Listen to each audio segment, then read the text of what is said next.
기독교 신학에서 가장 중요하면서도 솔직히 가장 알쏭달쏭한 개념을 꼽으라면 아마 삼위일체가 아닐까요? 들어는 봤는데 정확히 뭔지 설명하기는 참 어렵죠? 오늘 이 복잡하고도 정말 중요한 교리의 미스터리를 한번 같이 풀어보겠습니다. 그러니까 대체 어떻게 한 분의 하나님이 성부, 성자, 성령 이렇게 세 분의 다른 인격으로 존재할 수 있다는 걸까요? 이 질문이야말로 수세기 동안 수많은 신학자들의 머리를 아프게 했던 바로 그 근본적인 문제입니다.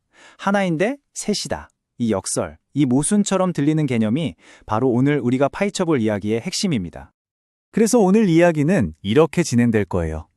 먼저 하나인데 셋이라는 게 대체 무슨 뜻인지 알아보고 여기에 대한 정통교회의 답은 뭔지 살펴볼 겁니다. 그리고 또 다른 대답들은 없었는지 주요 이단들의 생각도 들어보고요. 이게 현대에는 또 어떤 모습으로 나타나는지, 그리고 가장 중요하게 이 오래된 논쟁이 도대체 오늘날 우리에게 왜 중요한지까지 차근차근 따라가 보겠습니다. 자, 그럼 첫 번째 이야기부터 시작해 볼까요? 한 분의 하나님, 그러나 셋. 사실 초기 기독교가 마주했던 가장 큰 딜레마가 바로 이거였습니다. 유대교의 전통을 이어받았으니까 신은 오직 한 분이다라는 믿음은 절대 포기할 수 없었거든요. 그런데 동시에 예수님도 하나님이라고 하고 성령님도 하나님이라고 하니 이걸 어떻게 설명해야 할까요? 유일신 신앙을 지키면서 이 세 분의 신성을 설명해야 하는 정말 거대한 도전에 부딪힌 거죠. 이 정말 어려운 질문에 답하기 위해서 교회는 수백 년에 걸쳐 정말 치열하게 논쟁하고 고민했습니다. 그리고 마침내 내놓은 역사적인 해결책이 바로 정통 삼위일체 교리입니다. 자, 그럼 정통교리가 말하는 삼위일체란 뭘까요? 여기 정의를 한번 보세요. 하나님은 한 분의 존재, 그러니까 하나의 본질을 가지셨지만 영원히 세 분의 인격, 즉 위격으로 존재하신다는 겁니다. 성부, 성자, 성령으로요. 여기서 키워드는 바로 본질과 위격이에요. 본질은 하나, 위격은 셋. 이 두 단어를 꼭 기억해 두셔야 합니다. 이게 삼위일체를 이해하는 열쇠거든요. 이게 좀 복잡하게 들리죠? 좀 더 쉽게 세 가지 핵심으로 정리해 볼게요. 첫째, 무조건 하나님은 딱 한 분이십니다. 다신론이 아니에요. 둘째, 근데 그 한 분 안에 성부, 성자, 성령이라는 서로 다른 구별되는 세 인격이 계시다는 겁니다. 마지막 셋째, 이 세 분은 누가 더 높고 낮은 게 아니에요. 완전히 동등하고 시작도 끝도 없이 영원히 함께 존재하신다는 거죠. 이 세 가지가 동시에 참이라는 게 바로 정통교리의 핵심입니다. 그럼 이런 복잡한 교리가 성경에 정말 나와 있을까요? 자, 마태복음에 나오는 이 구절이 아주 재미있는 힌트를 줍니다. 예수님이 제자들에게 아버지와 아들과 성령의 이름으로 세례를 베풀라고 하시거든요. 여기서 혹시 이상한 점 발견하셨나요? 바로 이름이라는 단어가 복수가 아니라 단수형이라는 거예요. 이름들이 아니라 이름이죠. 세 분을 분명히 언급하면서도 그 이름은 하나라고 말하는 겁니다. 바로 이게 세 분이시지만 본질은 하나라는 삼위일체 교리를 뒷받침하는 중요한 성경적 근거 중 하나로 꼽힙니다. 하지만 모두가 이 정통 교리에 동의했던 건 아니었어요. 이 어려운 수수께끼를 풀기 위해 역사적으로 정말 다양한 시도들이 있었거든요. 물론 당시에는 이단으로 규정되긴 했지만 이걸 그냥 틀린 답이라고만 보기보다는 같은 질문에 대한 또 다른 해답, 일종의 대안적인 설명 방식이었다고 이해하면 더 흥미로울 겁니다. 자, 그 대표적인 대안 첫 번째가 바로 양태론입니다. 이 주장은요, 사실 굉장히 직관적이에요. 성부, 성자, 성령은 서로 다른 세 분이 아니라 그냥 한 분의 하나님이 시대에 따라 다른 모드 또는 모습으로 나타나신 것뿐이라는 거죠. 마치 한 명의 배우가 사극에선 왕 역할을 하고 현대극에선 회사원 역할을 하는 것처럼요.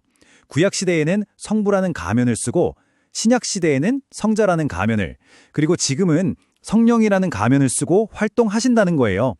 이 표를 보시면 그 차이가 확 들어오죠. 정통교리는 세 인격이 동시에 함께 존재한다고 봐요.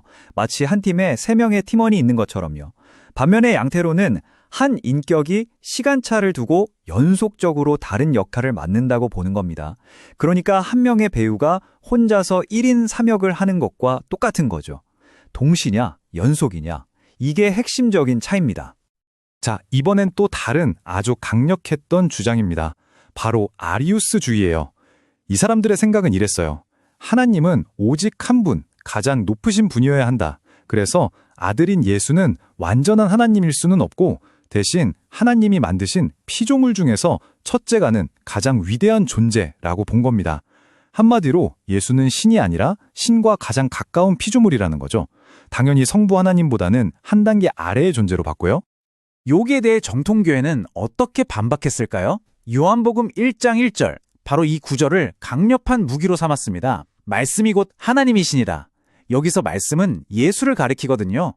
예수가 그냥 위대한 피조물이 아니라 최초부터 계셨고 그 본질이 곧 하나님이라고 못을 박아버리는 거죠.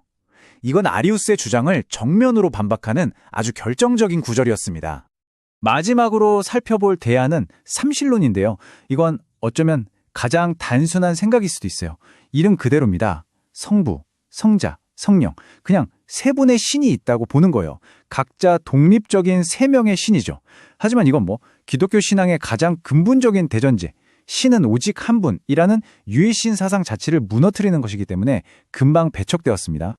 자, 이렇게 고대의 신학 논쟁들을 살펴봤는데 이게 그냥 옛날 이야기 아닌가 싶으시죠? 그런데 놀랍게도 그렇지 않습니다. 수백 년, 수천 년 전에 이 치열했던 논쟁들이 오늘날 우리가 만나는 여러 종교단체들의 교리 속에서 아주 생생하게 재현되고 있거든요. 이 편은 저희가 분석한 자료를 바탕으로 정리한 건데요. 한번 보세요. 예를 들어 여호와의 증인의 경우 예수를 하나님이 창조하신 대천사 미가엘, 즉 피조물로 봅니다. 이거 어디서 많이 들어본 것 같지 않으세요? 바로 고대의 아리우스주의와 굉장히 비슷하죠. 또 몰몬교의 경우는 성부, 성자, 성령을 세 분의 분리된 신으로 보는데 이건 삼식론적인 관점과 맞닿아 있고요. 이처럼 고대의 논쟁이 이름과 형태만 바꿔서 계속 이어지고 있는 겁니다. 물론 지금의 정통 교리가 처음부터 짠 하고 나타난 건 아닙니다. 이 타임라인을 보시면 아주 오랜 시간에 걸쳐 다듬어진 결과물이라는 걸 알 수 있죠.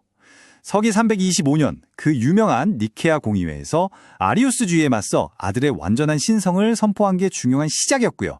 그 후로도 계속해서 논쟁이 이어지면서 교리는 점점 더 정교해졌습니다. 그리고 이런 흐름은 16세기, 17세기를 거쳐 심지어 현대에까지도 여러 다른 형태로 계속되고 있는 현재 진행형의 역사인 셈이죠. 자, 이제 마지막 질문입니다. 그래서 이 골치 아픈 교리 논쟁이 도대체 왜 이렇게까지 중요한 걸까요? 그냥 옛날 신학자들의 말싸움 정도로 치부해버리면 안 되는 걸까요? 정통 기독교의 입장은 아주 단호합니다. 절대 그렇지 않다는 거죠. 왜냐하면 정통 기독교의 관점에서 삼위일체는 여러 교리 중 그냥 하나, 원어브댐이 아니기 때문입니다. 이건 기독교 신앙이라는 거대한 건물을 떠받치는 가장 핵심적인 기둥, 바로 그 자체라고 보는 거예요. 아니, 왜 그렇게까지 중요하게 생각할까요? 크게 세 가지 이유가 있습니다. 첫째, 이게 구원 문제랑 직결된다고 보기 때문이에요. 만약 예수가 우리랑 똑같은 피조물이거나 그냥 위대한 사람이라면 그의 죽음이 어떻게 온 인류의 죄를 해결할 수 있겠냐는 거죠. 구원자가 되려면 완전한 하나님이어야 한다는 논리입니다. 둘째, 성경 전체를 하나로 꿰는 가장 좋은 설명틀이라고 믿기 때문이고요. 그리고 마지막으로 삼위일체 교리를 통해 하나님이 그냥 외로운 단독자가 아니라 성부, 성자, 성령 안에서 영원전부터 사랑과 관계를 맺고 계시는 분이라는 걸 알 수 있게 된다는 겁니다.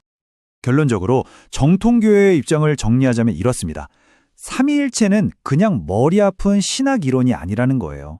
이건 복음의 심장부, 즉 구원 이야기가 말이 되게 하는 가장 근본적인 토대라는 거죠.